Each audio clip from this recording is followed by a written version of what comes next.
भारत का स्वदेशी लड़ाकू विमान तेजस दुनिया में तहलका मचाने वाला है। कई देश तेजस खरीदने के लिए लाइन में खड़े हैं। America, Australia, Malaysia, Argentina, Indonesia और फिलीपींस तेजस खरीदने में दिलचस्पी दिखा चुके हैं। लेकिन अब एक ऐसी खबर आई है जिसे सुनकर आपका सीना गर्व से चौड़ा हो जाएगा। अगर सब कुछ सही रहा तो भारत के 70 लड़ाकू तेजस विमान एक मुस्लिम देश में पहुंच जाएंगे। ये देश है इजिप्ट। हाल ही के दिनों में भारत और इजिप्ट बेहद नजदीक आ गए हैं। इजिप्ट भारत से 70 तेजस विमान चाहता है। इसके लिए दोनों देशों में बात भी शुरू हो गई है। तेजस विमानों को लेकर इजिप्ट से भारत की ये डील कितनी महत्वपूर्ण साबित हो सकती है, वो अब आपको बताते हैं। आपको बता दें कि दुनिया का हर देश इजिप्ट से मजबूत संबंध रखना चाहता है। इजिप्ट की लोकेशन उसे दुनिया में एक बेहद ही खास देश बना देती है। इजिप्ट से Africa, Asia, Europe, middle east सब जगह का रास्ता खुल जाता है। इसीलिए इजिप्ट भारत के लिए भी बेहद जरूरी है। भारत अब इजिप्ट पर काफी ध्यान दे रहा है।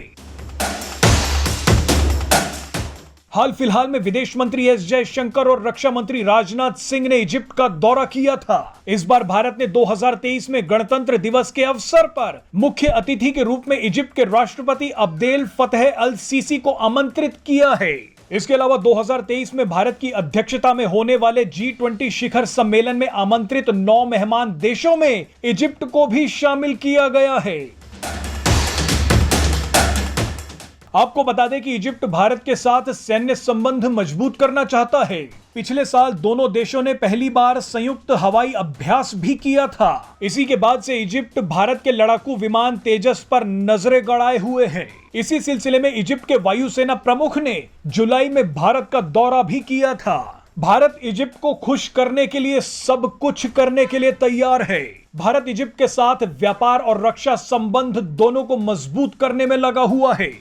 आपको याद दिला दें कि हाल ही में जब भारत ने गेहूं निर्यात पर प्रतिबंध लगाया था, उसके बावजूद भारत ने गेहूं की एक बड़ी खेप इजिप्ट को भेजी थी। रूस और यूक्रेन युद्ध के बाद जब दुनिया में गेहूं संकट पैदा हुआ तो भारत के गेहूं की मांग अचानक बढ़ गई थी। कई देश भारत से गेहूं खरीदना चाहते थे। इसीलिए भारत ने कुछ समय के लिए गेहूं निर्यात पर प्रतिबंध भी लगा दिया था। लेकिन इसके बावजूद भारत ने 61,500 टन गेहूं इजिप्ट में भेज दिया।